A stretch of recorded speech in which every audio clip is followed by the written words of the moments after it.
et de l'intérêt que vous portez à l'Argentine aujourd'hui. Je dois dire que c'est le cas dernièrement de beaucoup de Français, surtout des acteurs médiatiques, politiques, économiques. Donc merci sincèrement pour cette invitation. Par contre, je dois malheureusement vous signaler un petit problème, Monsieur le Président, qui est en fait un grand problème pour mon pays. Je viens de constater que je suis assis devant une carte qui montre les îles Malouines, las Islas Malvinas, comme faisant partie du Royaume-Uni de Grande-Bretagne, ce qui est en fait, pose un grand problème à différents niveaux, y compris juridique, parce que je ne peux pas, en tant que représentant de l'État argentin, parler librement devant cette carte. Ça revient à légitimer une situation qui constitue une atteinte, un attentat à la souveraineté de mon pays, à la dignité même de la nation argentine, et surtout une violation flagrante du droit international.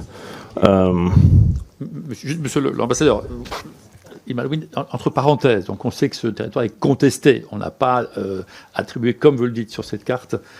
Donc il y a cet c'est élément. désigné comme Royaume-Uni. Donc il y a cet élément. C'est comme si on demandait à l'ambassadeur de l'Ukraine de venir parler devant une carte qui montrerait le Luhansk ou la Crimée comme faisant partie légitimement de la Russie. Je suis sûr que mon collègue ukrainien refuserait cela de manière assez éloquente. Donc je me permets de le signaler. Je ne sais pas s'il y a une manière de recouvrir cette carte pendant mon intervention, d'une manière ou d'une autre. On estime que cet hôpital a soigné, sauvé environ 15 000 soldats français au moment les plus critiques de la guerre, juste après Verdun et la Somme, quand le peuple français était épuisé et avait justement besoin d'amis.